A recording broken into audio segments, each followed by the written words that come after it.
Sekali lagi pada pertemuan yang pertama bagi tahun 2023 ini, dengan harapan dan juga doa kita, mudah-mudahan Allah terus memberikan kepada kita kebaikan, khususnya dalam hal menuntut ilmu, khususnya dalam hal beribadah kepada Allah, dan khususnya dalam hal keimanan kita, dan kita harap ia terus bertahan dan beristiqamah pada jalan yang satu ini, itulah jalan Islam. Malam ini kita akan menyambung perbincangan kita daripada tafsir Suratul Baqarah yang telah pun kita mulakan sebelum lagi pandemi dan kali terakhir pada penghujung tahun yang lalu.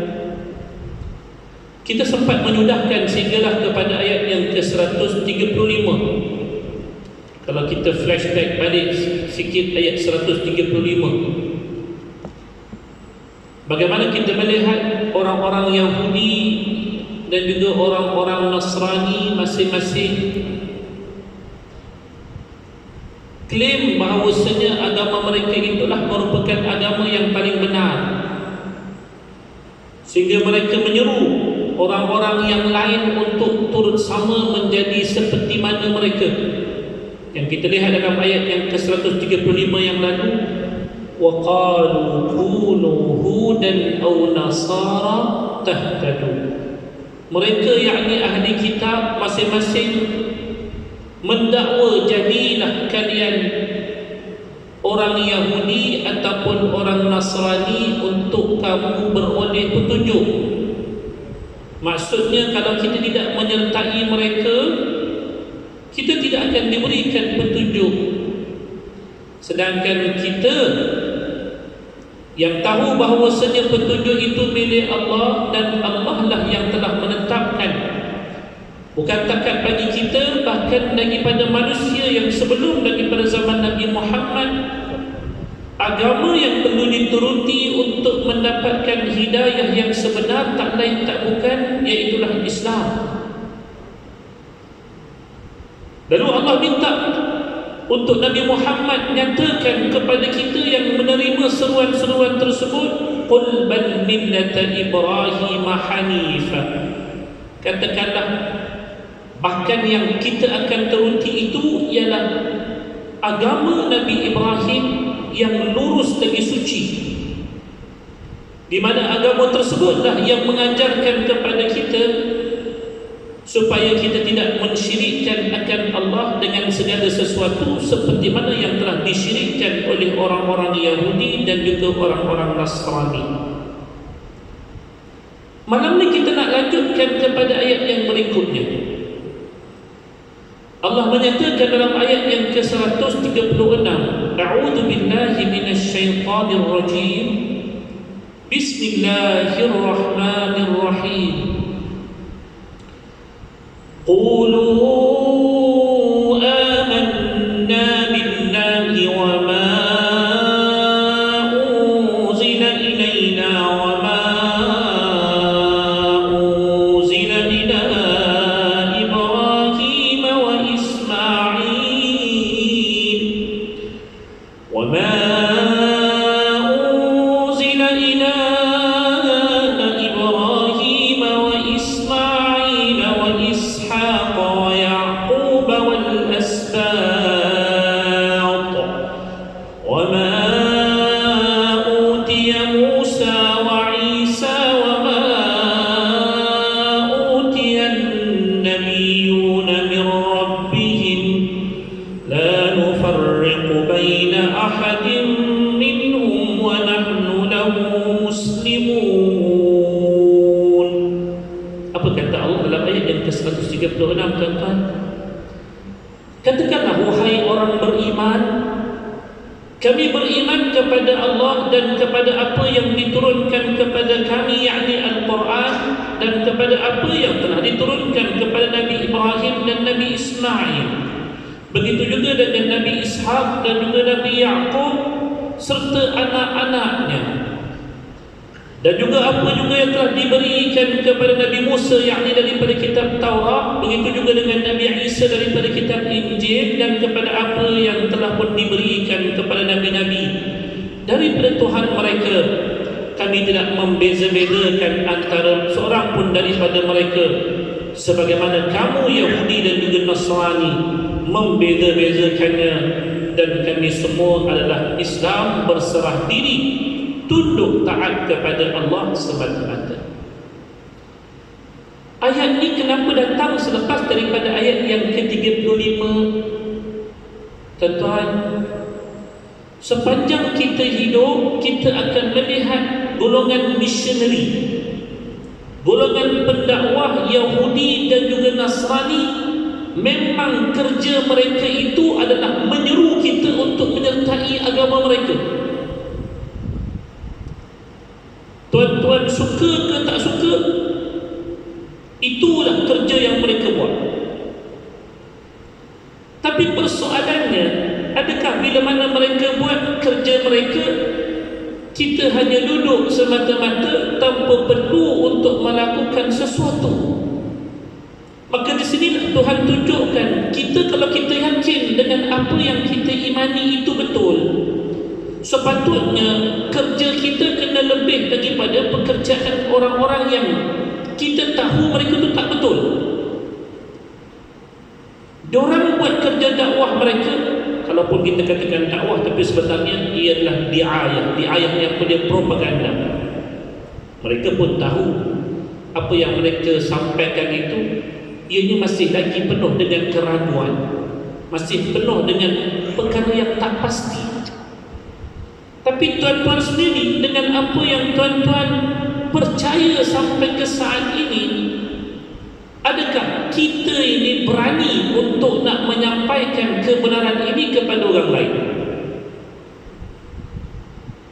Lantaran itulah Allah sebutkan kepada Nabi Muhammad sallallahu alaihi wasallam, sampaikan kepada kita, sampaikan kepada mereka, qulu amanna billah, kami yang kamu seru supaya beriman dengan Tuhan kamu itu. Kami sekarang ni sedang beriman dengan Allah. Bukan takat kami beriman dengan Allah, iman kami itu juga meliputi segala apa yang Allah turunkan kepada kami. Termasuklah apa yang kamu dakwa, ia adalah sesuatu daripada bahagian kamu. Apa dia? Iaitulah apa yang telah diturunkan kepada Nabi Allah Ibrahim pun kami beriman. Tapi syaratnya mesti kena yang betul-betul ada pada Nabi Allah Ibrahim. Jangan Nabi Allah Ibrahim tak kata, kamu kata. Apa juga yang turunkan kepada Nabi Allah Ismail, yang kamu juga iktiraf ia merupakan sebahagian daripada kamu, kami juga beriman. Tak ada masalah pun kami dengan apa yang telah diserukan oleh Nabi Allah Ibrahim, apa yang diserukan oleh Nabi Allah Ismail. Bahkan yang kamu bangga-banggakan kamu daripada keturunannya pun kami menerimanya. Nabi Ishak, Nabi Yaqub. Orang Islam tak pernah ada masalah dengan 4 orang Nabi ini: Ibrahim, Ismail, Ishak, Yaqub, Asbab. Asbab ni kita jarang-jarang dengar. Tapi maksud Asbab ini ialah anak keturunan Nabi Allah Yaqub. Kita tak pernah ada masalah. Kokoklah orang kata bila sebut orang Islam ni, apa sahaja yang datang daripada keimanan orang-orang Yahudi dan juga Nasrani daripada hal nabi-nabi mereka, kesemuanya kita tolak. Kalau apa yang mereka imani itu secucuk dengan kita, mereka berbangga dengan nabi mereka, contohnya kita kata nabi-nabi yang 4 tadi, bahkan kita bukan takat berbangga sampai kita menyebutkan salah seorang daripada mereka dalam salat kita sendiri. Cuba tunjukkan daripada amalan mereka, daripada ibadat mereka, mana daripada ibadat mereka menyebutkan tentang nama Nabi tersebut secara langsung dalam sesuatu ritual yang wajib. Kita dalam salat kita, ya, sebutan Nabi Allah Ibrahim tu kita kata ianya sunat, tetapi ritual salat itulah ritual sembahyang fardu kita. Maksudnya benda itu adalah sebahagian daripada kita. Kita menyebutkan, lepas daripada kita sebutkan Allahumma salli ala Muhammad wa ala ali Muhammad kama sallaita ala Ibrahim, Kalaulah diorang tahu bahawasanya kita sampai ke tahap ini memuliakan Nabi yang mereka katakan ini Nabi kami, pasti mereka akan mengambil tahu apa yang kita imani berbanding dengan apa yang mereka cuba bawakan kita kepadanya. Nanti kita akan tengok apa sebenarnya yang mereka bawakan. Wa ma utiya Musa wa Isa, dan apa juga yang telah pun dibawa datang oleh Allah kepada Nabi Musa, Nabi Isa. Kenapa dipisahkan kumpulan pertama tadi dengan kumpulan kedua? Kumpulan 4 orang Nabi yang disebutkan namanya dengan keturunannya tadi, dua-dua kumpulan tak bertelagah padanya. Ibrahim, Ismail, Ishak, Yaqub. Jews terima, Kristian pun terima. Tapi bila sebutkan tentang Moses and Jesus, dua puak ni orang kata tak belaga angin. Dia tak belaga angin. Orang Jews mereka tolak Jesus. Orang Kristian mereka tolak Moses. Dan selepas daripada dua orang Nabi ini, Allah sebutkan lagi satu kumpulan yang ketiga. Wa ma utiyan nabiyyuna min rabbihim, dan apa yang dibawa datang daripada nabi-nabi yang diutuskan daripada Tuhan mereka, ini juga ditolak oleh kedua-dua tadi. Pada peringkat pertama ada 3 kumpulan. Dalam ayat ini ada 3 kumpulan Nabi. Kumpulan pertama yang kedua-duanya terima. Kumpulan yang kedua salah seorang saja diterima. Kumpulan yang ketiga dua-dua tolak. Contohnya Nabi Muhammad sallallahu alaihi wasallam, Jews pun tolak, Kristian pun tolak. Itu sebab pemeringkatan sebutan Nabi ini dibuat 3 peringkat bagi menunjukkan adanya penerimaan dan juga penolakan pada sebahagian daripada para Nabi yang telah pun diutuskan oleh Allah. Apa yang membezakan kita dengan mereka sampai Allah minta kita sebutkan benda ini? Sebab bagi kita sebagai Muslim, semua Nabi yang telah pun disebutkan oleh kedua-duanya, kesemuanya termasuk daripada bahagian keimanan, termasuklah Nabi kita yang kita beriman dengannya. Itu beza iman kita dengan mereka. Sedangkan bagi orang Yahudi dan juga Nasrani yang kerap melakukan dakwah pada kita ni, mereka hanya beriman dengan sebahagian tetapi tak beriman dengan sebahagian yang lain.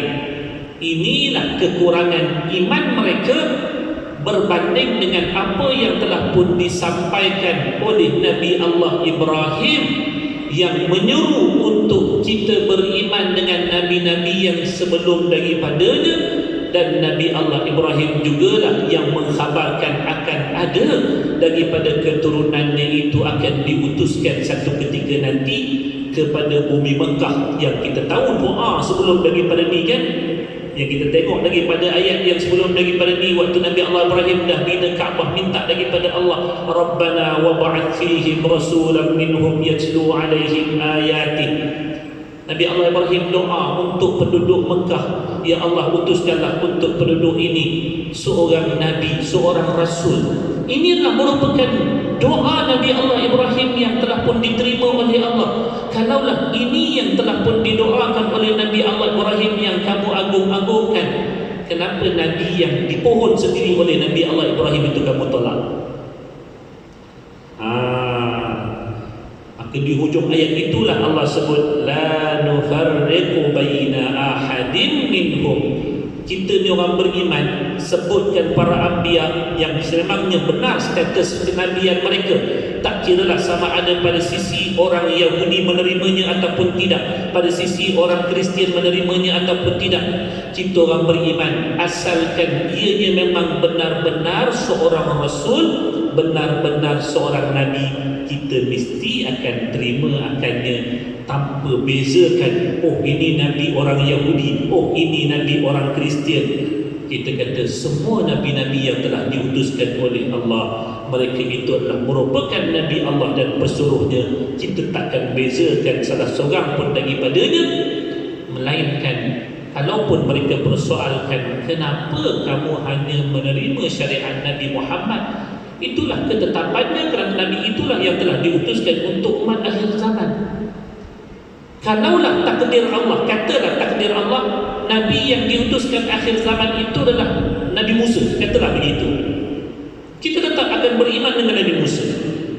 Katalah yang diutuskan sebagai Nabi akhir zaman itu ialah Nabi Isa, kita akan beriman dengan Nabi Isa. Tetapi takdir Allah, Allah telah menetapkan Nabi bagi umat akhir zaman ini, tak lain tak bukan ialah Nabi Muhammad, maka dengan Nabi itulah kita beriman dengannya.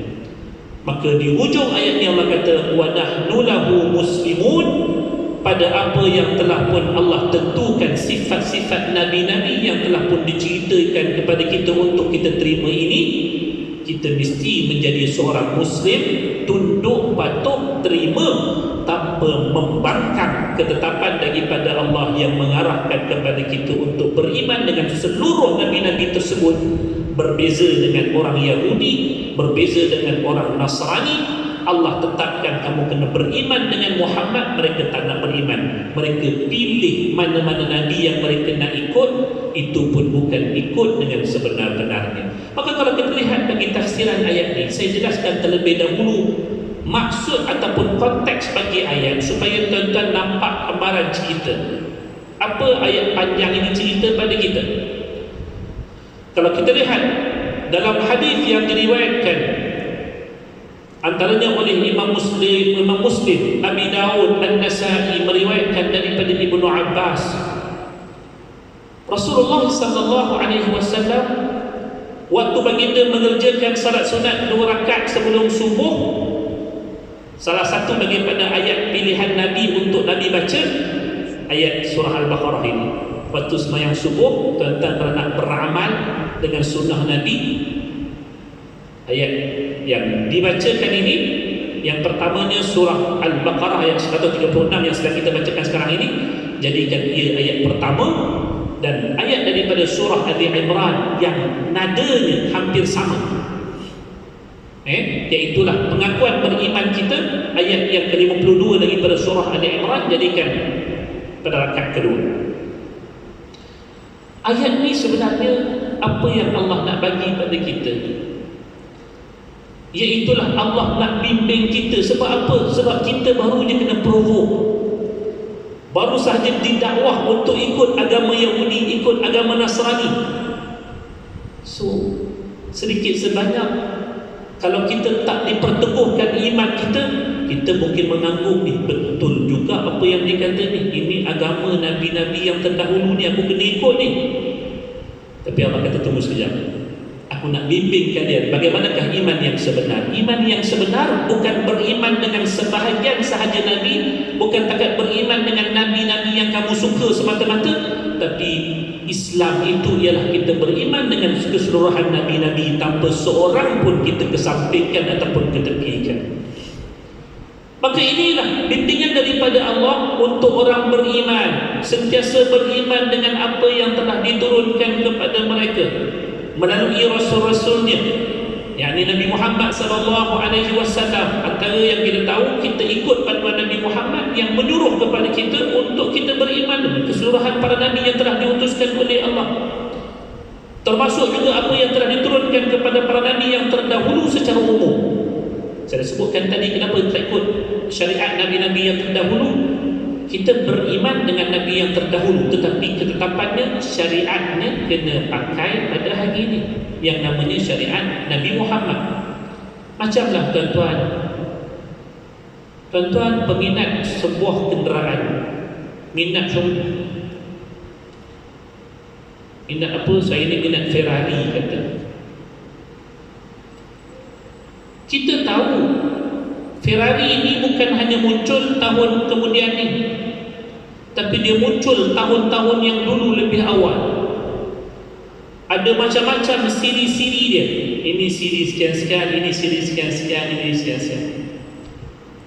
Tapi bila sampai kita hidup pada masa ini, Yang kita akan gunakan, yang kita akan pegang ialah apa yang dijadikan untuk zaman ini. Ada juga peminat antik Ustaz, tapi jenis-jenis tu orang kata takat suka-suka je lah, nak jadikan kereta sebenar macam ni. Orang kata tak lah, pasal apa? Nyusah diri dia, nak cari spare part susah. Nak simpan boleh, simpanlah kereta lama. Tapi nak jadikan ia sebagai kehidupan hari ini tidak. Pasal apa? Tak sesuai. Kereta tu dah antik dah, letakkan dia di sana. Kita akan pakai yang latest version punya Ferrari, barulah sesuai dengan zaman ini. Maka latest version bagi wahyu Allah untuk umat akhir zaman apa dia? Al-Quran. Cuma janganlah guna hujah. Tak gunakan hujah macam tu. Quran tu dah 1400 tahun, mesti ada latest version untuk zaman ni pula. Kalau ada, silakan tunjuk. Masalah dia memang tak ada lagi. Selepas Nabi Muhammad, itulah the latest version sampai kiamat. Jangan dakwa kata 1400 tahun takkan tak ada lagi latest version wahyunya. Tak ada. Latest version bagi wahyu adalah apa yang telah diturunkan kepada Nabi Muhammad, full stop. Tak ada lagi yang the latest one. So, apa yang latest itulah yang kita akan ikut. Ia melengkapi seluruh syariat yang sebelum daripada. Maka bermulalah Allah sebutkan beberapa nabi, beberapa rasul sebelum daripada itu secara umum untuk menjadi panduan bagi kita bahawasanya keimanan terhadap para rasul, para nabi yang sebelum daripada itu adalah dalam bentuk umum, tetapi untuk syariat kita akan ikut syariat Nabi Muhammad sallallahu alaihi wasallam.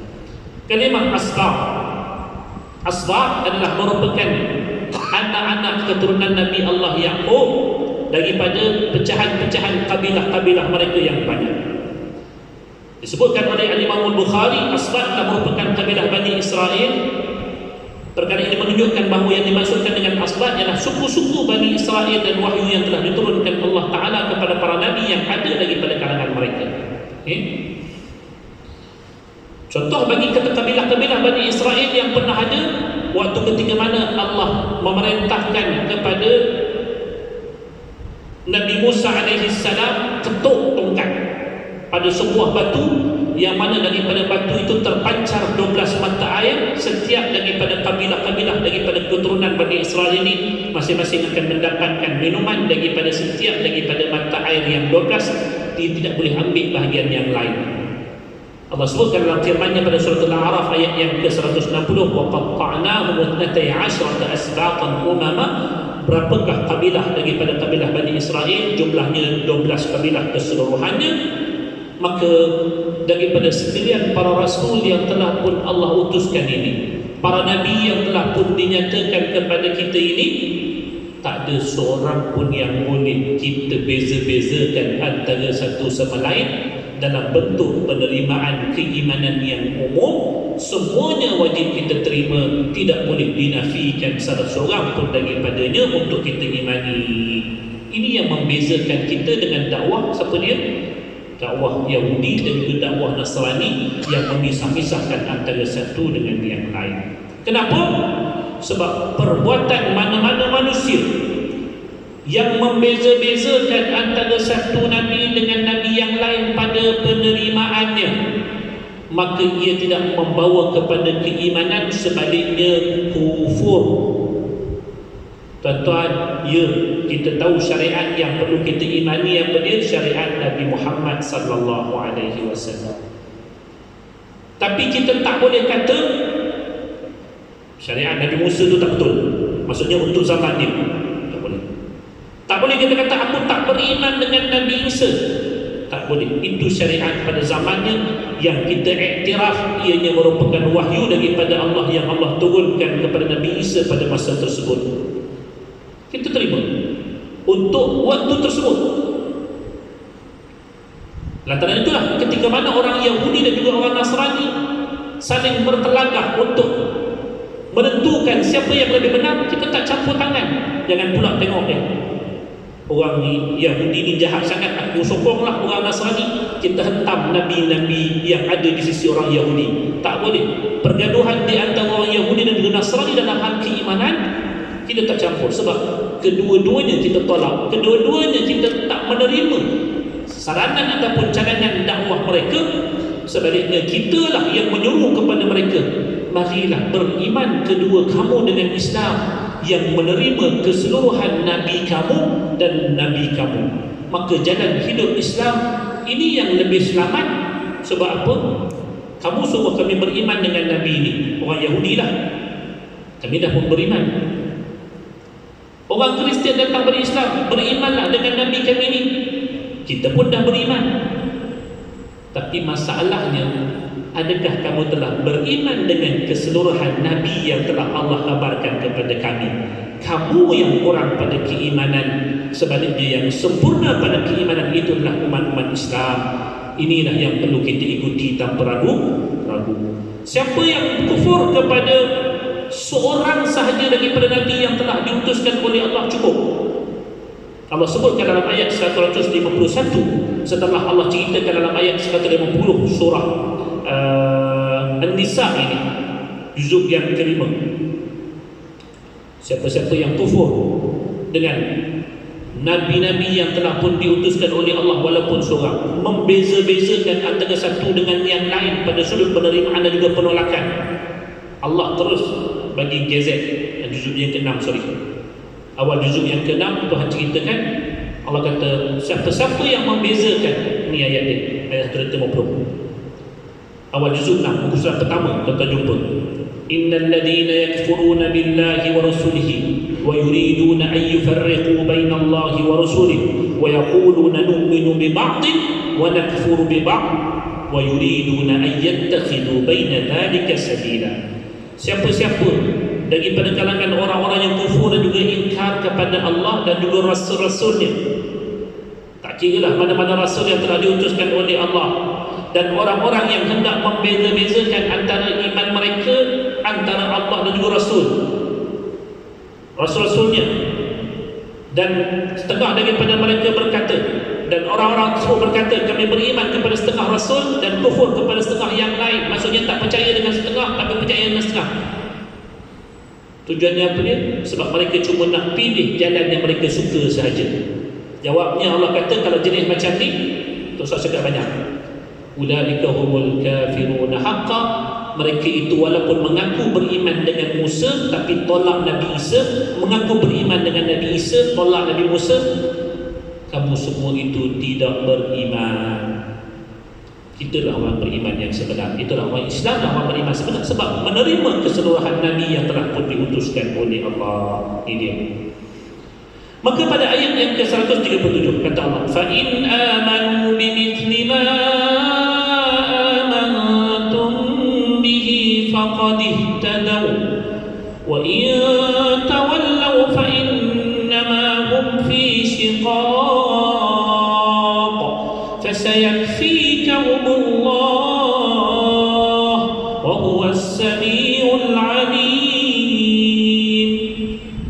Setelah kita offer kepada mereka, dakwah kita kepada mereka untuk mereka menerima kerasulan Nabi-Nabi, Rasul-Rasul secara keseluruhannya, kalaulah mereka terima offer kita ni, sebagaimana kita beriman dengan kitab-kitab Allah dan juga Rasul-Rasul yang telah diutuskan oleh Allah, kata Allah, sebenarnya itulah golongan yang telah pun menerima petunjuk. Sebab apa Allah bagi ayat ni?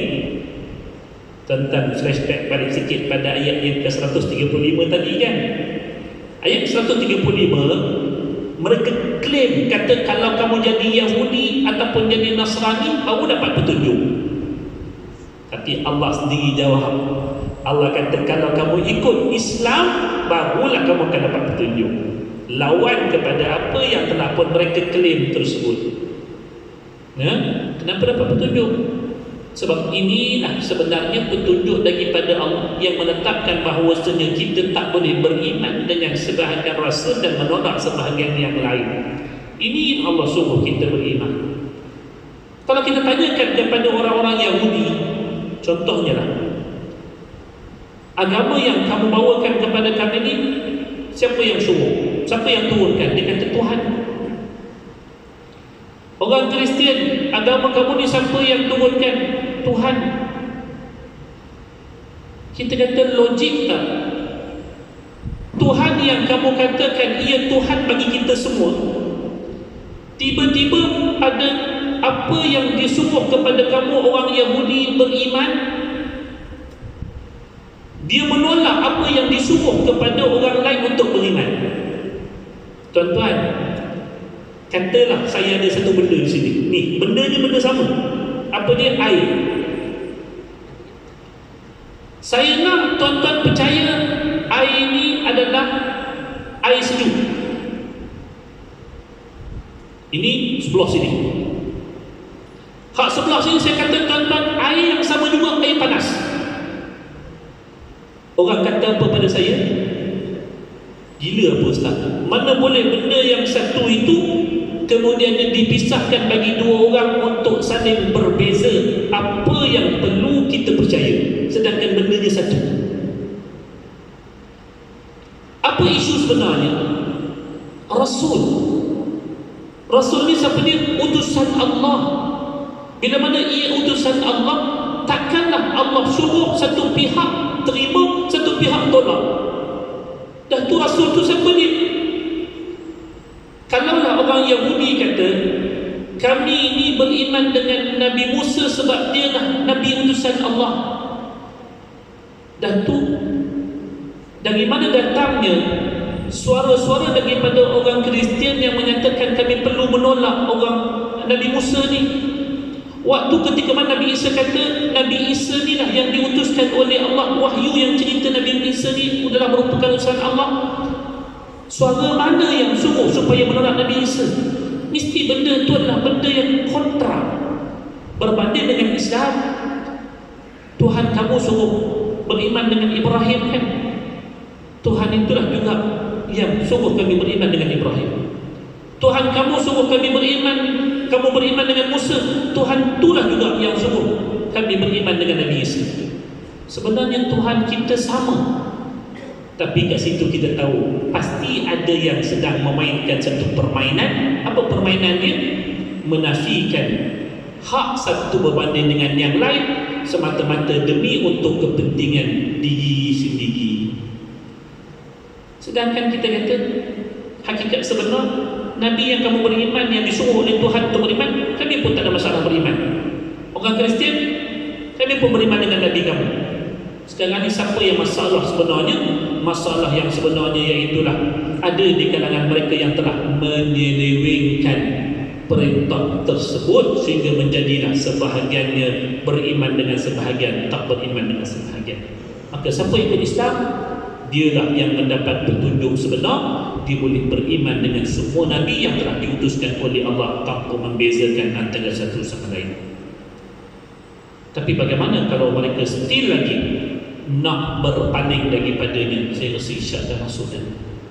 Dah lagi 3 minit lagi. Okey.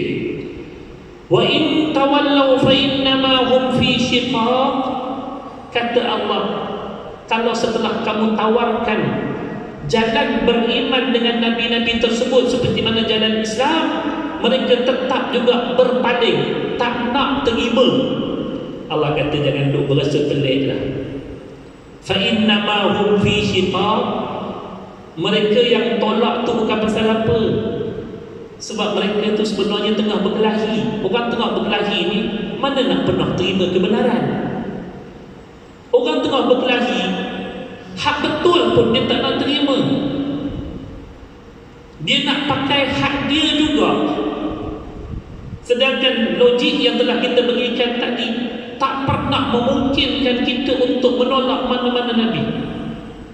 Kita terima Nabi yang telah disebutkan oleh orang Yahudi sebab itu memang merupakan wahyu daripada Allah. Ini juga merupakan Nabi, itu juga merupakan wahyu daripada Allah. Dua-dua ada kitab yang jelas, Taurat dan juga Injil, yang kita juga iktiraf merupakan daripada Allah. Cuma mereka selewengkan kitab-kitab tersebut. So kalau semua daripada Allah, bagaimana kita boleh menolak akannya? Kita yang beriman dengan Allah sebagai Tuhan kita, mereka juga beriman dengan Allah sebagai Tuhan mereka. Sebab tiga agama ini dilihat sebagai agama yang datang daripada langit, walaupun kita tahu Yahudi juga Nasrani adalah merupakan agama yang diseleweng, sedangkan agama yang asal cuma Islam. So, kalau Tuhan inilah yang telah menetapkan bagi kita ketetapan yang sama sebenarnya, siapa kita untuk menolak saranan tersebut? Tetapi Allah kata kalau dia orang tolak juga, tak payahlah nak kata pening-pening kepada kenapalah dia tolak daripada beriman dengan para anbiya. Dia pasal dua geng ini sedang bergaduh. Yahudi dan juga Nasrani ini memang selamanya takkan terima antara satu sama lain apa pun yang dibawakan oleh salah satu daripadanya. Cuma Allah bagi tahu dua puak ni walaupun bergaduh sesama dia, tapi kalau melibatkan hak yang kita, pihak yang ketiga ni, dia sanggup berpakat untuk pastikan yang ketiga ni takkan berjaya. Maka Allah sebut walan tarda ankal yahud walan nasara hatta tattabi'a millatahum. Dia takkan bagi chance pada Islam. Sebab apa? Walaupun mereka dua tu bergaduh, tapi Islam ni bagi mereka lebih berbahaya daripada permusuhan mereka berdua. Kita akan lihat selepas daripada ada isyarat insya-Allah.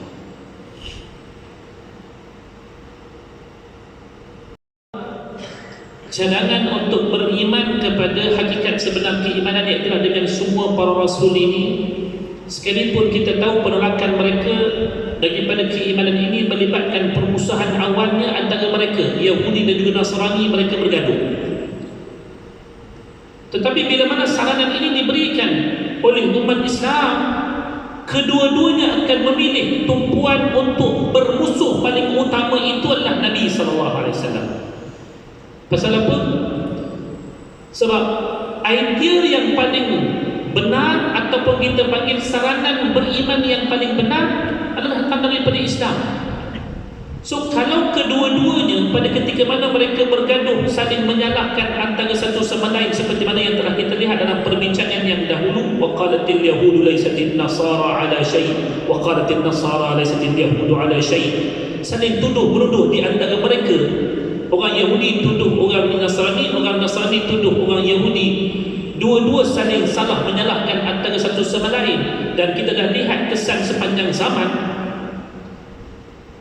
orang Kristian waktu ketika mana menawan Baitul Maqdis, orang Islam, orang Yahudi semua kena bunuh. Tak kira lah siapa pun. Orang Yahudi ketika mana tawan Baitul Maqdis lewat waktu ini, orang Islam, orang Kristian habis semua kena adanya. Di Palestin sekarang ni yang kena anaya bukan takkan orang Islam, orang Kristian pun kena anaya, sama je. Ya? Tapi dua-dua pihak ini walaupun mereka tahu Islam kalau mana ketika mana dia menguasai bumi Palestin, sejarahnya menunjukkan tidak ada orang Yahudi dan juga orang Kristian yang dianiayai. Bahkan mereka telah pun diberikan perlindungan dengan perlindungan yang seaman-amannya. Maka inilah merupakan ancaman yang paling besar. Sesuatu yang datang dengan fitrah, ianya pasti akan menerima penerimaan yang luas daripada manusia. Dan bila mana manusia menerimanya, maka pada waktu itu dua kumpulan ini akan terkubur secara fitrahnya. Maka inilah yang paling bahaya. Maka mereka memilih pada waktu itu, walaupun asalnya pergaduhan itu antara mereka Yahudi dan Nasrani, unggang-unggang gaduh sama dia. Tapi bila Nabi SAW membawakan idea perdamaian yang sebenar, jom sama-sama kita beriman dengan semua Nabi yang telah diutuskan oleh Allah. Kami beriman dengan Tuhan, Nabi-Nabi, Rasul-Rasul yang telah diutuskan kepada Bani Israel, orang Yahudi. Kami juga beriman dengan apa yang telah diutuskan oleh Allah kepada orang-orang Nasrani.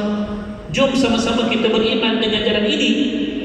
Mereka pandang Nabi pandangan semacam sahaja. Mereka tahu inilah idea yang paling benar untuk menyatukan seluruh umat manusia. Bukan takat menyatukan umat manusia, bahkan memberikan jaminan hidayah itu akan diperolehi. Maka mereka pada waktu itulah fa innama hum fi shiqaq. Mereka memilih untuk menolak saranan ini sebab mereka tahu inilah saranan yang paling baik, tetapi ianya pasti akan melumpuhkan agama mereka berdua yang telah pun merupakan satu kesilapan yang besar, menolak beriman dengan para rasul yang telah diutuskan oleh Allah. Maka bila mana Allah sebut tak kala mana mereka memilih Nabi untuk dijadikan sebagai musuh. Dan kita tahu bagaimana mereka telah lakukan 1001 jalan untuk nak menghapuskan dakwah Nabi SAW. Ayat ini cerita waktu Nabi telah pun berada di bumi Madinah. Allah tenangkan Nabi, fasayakfikahumullah, cukuplah Allah bagi kamu yang menjaga dan memelihara kamu daripada perancangan-perancangan jahat mereka. Wa huwas samiul alim, dialah yang maha mendengar lagi maha mengetahui apa yang mereka bisik-bisikkan untuk mengapa-apakan Nabi dan juga para sahabatnya, dan juga untuk menjalankan khianat terhadap agama Islam yang mulia ini. Permusuhan yang sebegitu pasti akan membuahkan tindakan-tindakan jahat mereka terhadap Nabi SAW dan juga para sahabat. Maka antara itulah Allah memberikan janjinya, dia tetap akan memelihara Nabi dan para pengikutnya daripada kejahatan mereka, kerana dia maha mendengar perancangan mereka lagi maha mengetahui. Ayat yang terakhir, sibghatullah wa man ahsanu minallahi sibghah wa nahnu lahu abidun. Kata Allah, katakanlah wahai orang beriman, lontarkan keyakinan kita untuk orang lain tahu. Jangan kita ni dah beriman sekian lama, tapi nak ceritakan hal yang kita yakin pada orang tak berani, malu. Nak tunjuk kata Islam ni agama benar, takut. Kenapa? Sedangkan orang yang salah dengan beraninya berkongsi idea kesalahan mereka, kenapa kita orang Islam masih lagi malu-malu nak berkongsi dengan mereka apa yang dikatakan kebenaran Islam? Sibghatullah. Kenapa Islam ni sangat-sangat baik? Kerana ianya adalah merupakan celupan daripada Allah. Nanti kita akan tengok insya-Allah dalam tafsirnya apa yang dimaksudkan dengan celupan Allah. Wa man ahsanu minallahi sibghah. Siapakah yang lebih baik celupannya daripada Allah? Wa nahnu lahu abidun. Itulah jalan yang kita pilih untuk kita mengabdikan diri kami kepadanya, itulah percayakan Allah Subhanahu wa taala. Kita berhenti sampai sini, insya-Allah tafsirannya kita akan lihat dalam perkongsian akan datang. Mohon jutaan kemaafan kalau salah silap, salah dan juga terkasar dan sebagainya. Mudah-mudahan Allah permudahkan urusan itu semua insya-Allah. Qul qawli hadza wa astaghfirullahal azim li wa lakum. Wassalamu alaikum warahmatullahi taala wabarakatuh.